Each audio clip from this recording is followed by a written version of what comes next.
नासत्विघ्नयनन्त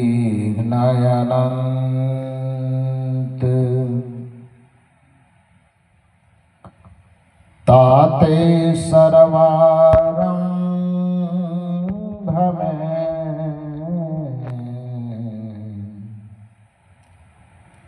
ध्यावत है सब संत। गुरु है बड़ा गोविंद से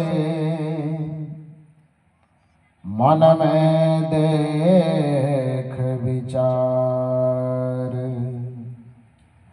हरि श्री जय तो बार बार, गुरु श्री जय तो पार।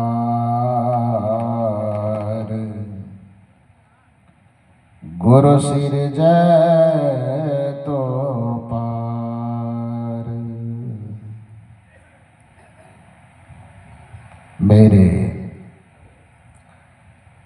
व्यावहारिक एवं पारमार्थिक जीवन के प्रबल प्रेरणा स्रोत परमाराध्य परम पूज्य सदगुरुदेव जी छत्तीसगढ़ की पावन धरा पर स्थित बालोद जिला के अंतर्गत ग्राम बोहरा में आयोजित त्रिदिवसीय सत्संग समारोह के दूसरे दिन के प्रथम सत्र में इस मंच पर विराजमान इस कार्यक्रम के प्रमुख आधार, जिनके संयोजन निर्देशन में यह कार्यक्रम चल रहा है, हमारे परम पूज्य श्री यशेंद्र साहब जी एवं विभिन्न स्थानों से पधारे हुए अर्चनीय वंदनीय संत समाज, विभिन्न स्थानों से पधारी हुई हमारी समस्त साध्वी बहनें एवं इस परिवर्तक स्थल पर विराजमान अध्यात्म प्रेमी सज्जनों तथा देवियों, अभी बहुत सारगर्भित बातें हम लोग सुन रहे थे। मानव जीवन की मूल संपदा संस्कार है। कबीर साहब ने उसी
बोलिए सदगुरुदेव की।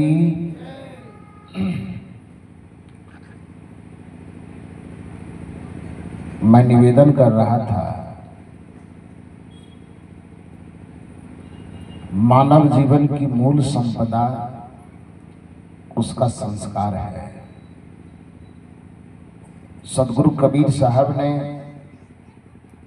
इसी बात को ध्यान में रख कर एक साखी कहने की बड़ी कृपा की। मानुष तेरा गुण बड़ा, मांस न आवे काज, हार न होते आवरण, त्वचा न बाजन बाज। जिसे सदगुरु कबीर साहब यहां गुण कह करके संबोधित कर रहे हैं, उसी को आम बोलचाल की धारणा में हम संस्कार कहते हैं। संस्कार ही किसी चीज की महत्व को निर्धारित करता है।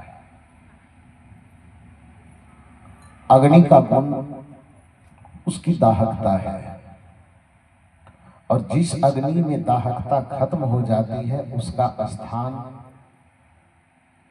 चूल्हे में न हो करके उसका स्थान घर के पीछे हो जाता है, राख के ढेर पर उसको फेंक दिया जाता है। जिस बर्फ से शीतलता खत्म हो जाए फिर उस बर्फ का कोई महत्व नहीं होता है। जिस चीनी से मिठास खत्म हो जाए फिर उस चीनी का कोई महत्व ही नहीं रह जाएगा। जिस नमक से नमकीनपन खत्म हो जाए फिर उसका कोई अस्तित्व नहीं रहेगा, उसका कोई महत्व नहीं रहेगा, फेंक दिया जाएगा वो।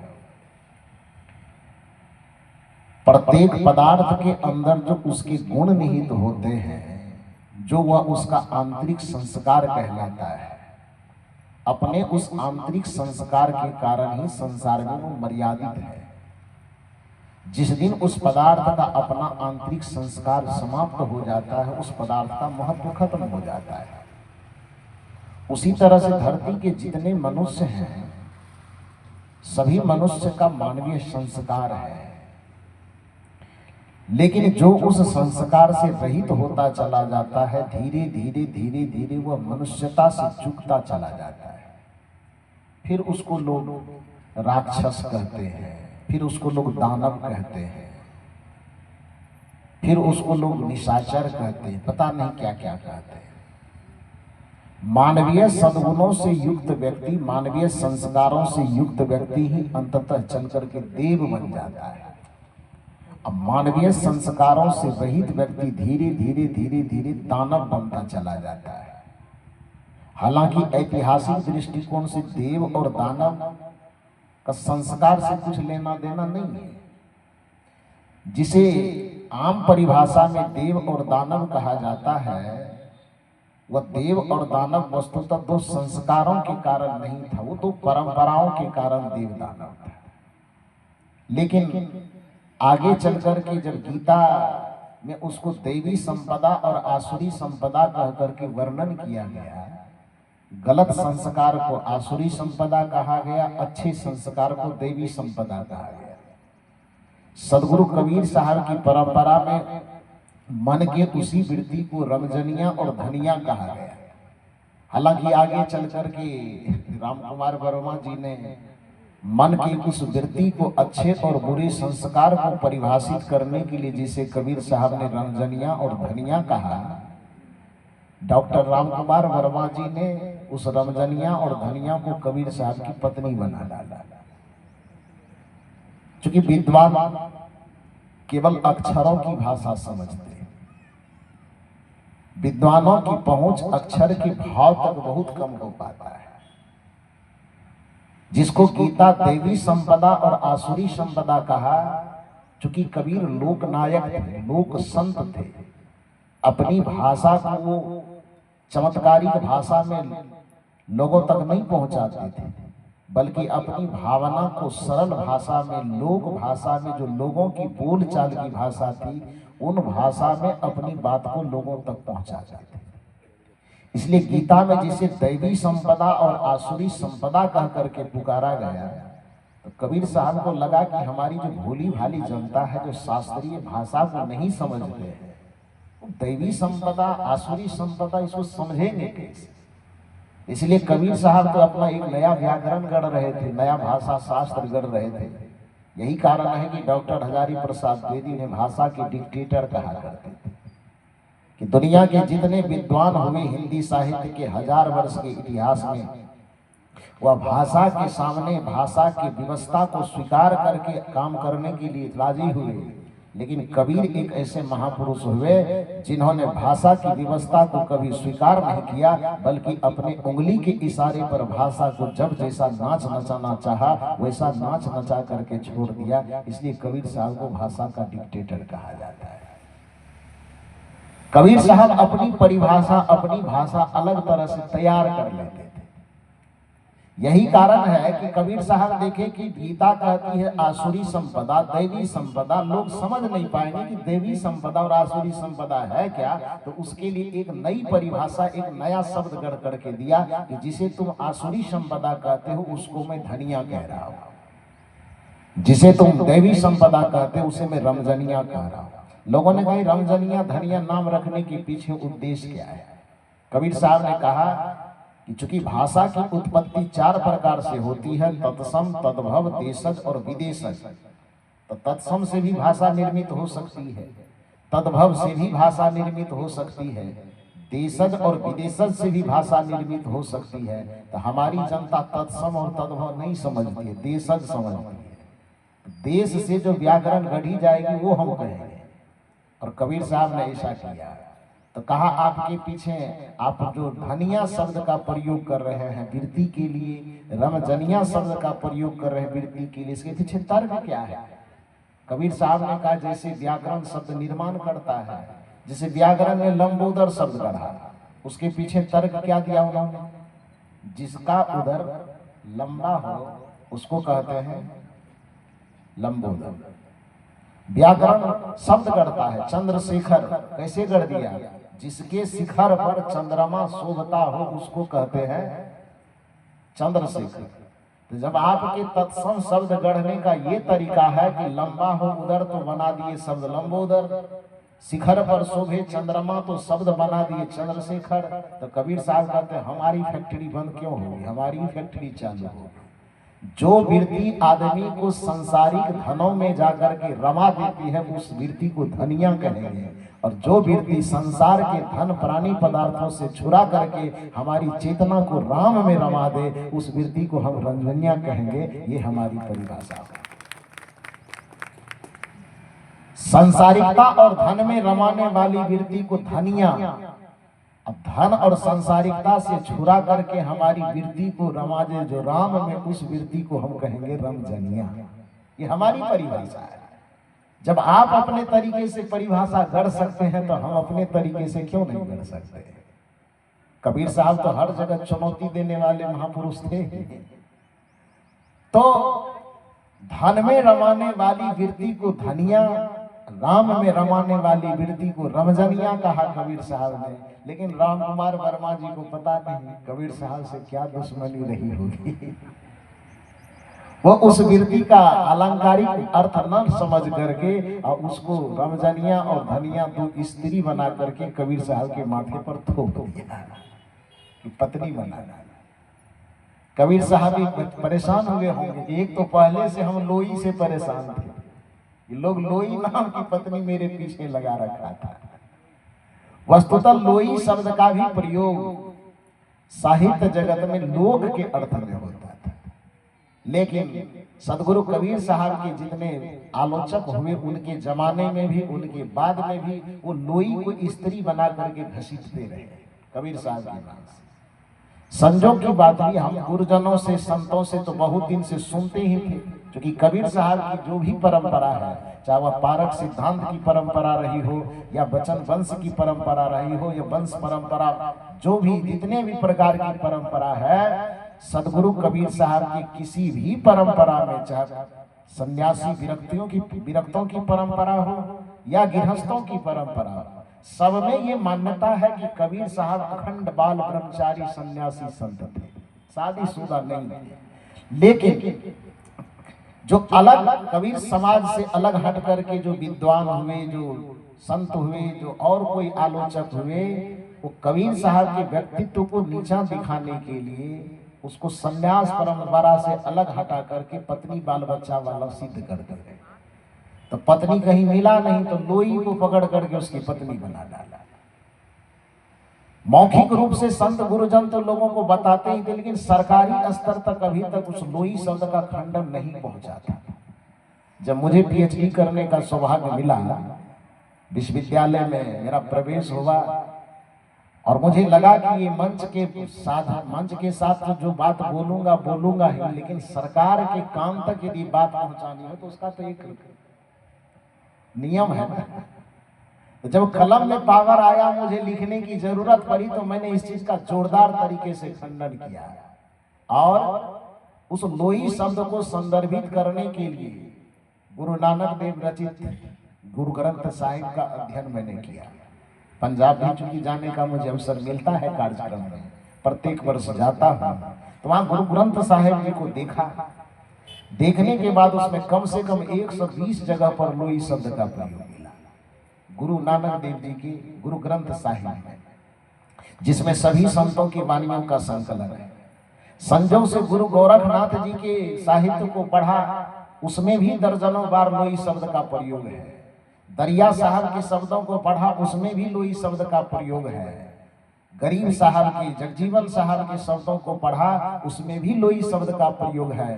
भक्ति कालीन जितने भी साहित्य थे, सब में लोई शब्द का प्रयोग था। लेकिन मुझे लगा कि यदि ये निर्गुण परंपरा के संतों के साहित्यों में लोई शब्द खोज करके हम संदर्भ देंगे तो लोगों को यकीन करना थोड़ा मुश्किल होगा। सगुण परंपरा वाले किसी विचारधारा में कोई लोई शब्द मिले तो थोड़ा मजा आए, और इसके कारण मैं खोजना शुरू किया। तो सगुण परंपरा का तो सबसे बड़ा ग्रंथ, मान्य ग्रंथ, लोगों के बीच में प्रचलित ग्रंथ एक ही है, जिसका नाम है रामचरितमानस, है ना। वैसे है तो बहुत सारे ग्रंथ, सूरदास जी के भी ग्रंथ, मीराबाई के भी ग्रंथ उस सगुण परंपरा का ही नेतृत्व करता है। लेकिन आम जनमानस में रामचरितमानस और गोस्वामी तुलसीदास जी सगुण मार्ग के सबसे बड़े नेता माने जाते हैं, धार्मिक नेता। तो मुझे लगा कि काश रामचरितमानस को एक बार पढ़ा जाए, इसमें यदि कहीं लोई शब्द मिल जाए तो बात में थोड़ा दम लगेगा, और मैं खोजना शुरू किया। इतना दिन तो दोहा चौपाई पढ़ करके रामचरितमानस को रख देते थे, लेकिन आज एक ही शब्द की खोज थी दिमाग में कि कहीं कोई लोई शब्द मिलता है कि नहीं मिलता है। आपको क्या लगता है, मिला होगा कि नहीं मिला होगा? उम्मीद क्या करते हैं आप? मिल गया होगा? मिला, क्योंकि कबीर साहब ने कहा है कि जिन ढूंढा तिन पाइया, गहरे पानी बैठ, जिन बोरा डूबन डरा रहा किनारे बैठ। मैं एक एक अक्षर को ध्यान से पढ़ते पढ़ते देखना शुरू किया। देखते देखते संजोग से एक जगह आया, बालकांड में, जिस समय राम जी का जन्म होने वाला होता है। तो सीधी सी बात है कि चौथी अवस्था में दशरथ जी को पुत्र की प्राप्ति हो रही है। पहले तो पुत्र प्राप्ति जब तक नहीं होने की संभावना थी, घोर निराशा छाई हुई थी पूरी अयोध्या में। धन है, संपदा है, राज है, पाठ है, लेकिन इस सब को भोगने वाला परिवार में कोई है ही नहीं। तो ऐसा सोच करके पूरी अयोध्या के लोग, खास करके दशरथ जी का पूरा परिवार, बड़ी चिंतित, बड़ा परेशान। लेकिन संजोगवशात जब राम जी सहित चारों भाइयों का आगमन होने की सूचना तय हुई, पता चला नगरवासी को कि अब इस राज्य को राजकुमार मिलने वाला है, तो धीरे धीरे खुशियां छाने लगी। अब ये एहसास हो गया होगा कि 2-4 दिन के बाद बच्चे का जन्म होने वाला है, राम जी का अवतरण होगा, राम जी आएंगे। तो फिर नगर को सजाया जाने लगा, पूरा ढोल नगाड़े बजने लगे, अबीर उड़ाए जाने लगे, फूलों से नगर को सजाया जाने लगा। तो बहुत तरह से सजावट है, उसका वर्णन गोस्वामी जी ने किया है। और उसी बालकांड में जिस जगह पर जन्म के समय में नगर सबको सजाने उजाने, उमंग उत्साह मनाने की योजना चल रही है, उसी जगह पर गोस्वामी जी लिखते हैं, सुमन वृष्टि आकाशत होई, ब्रह्मानंद मगन सब लोई। क्या कहा गोस्वामी जी ने? कि सुमन वृष्टि, नगर तो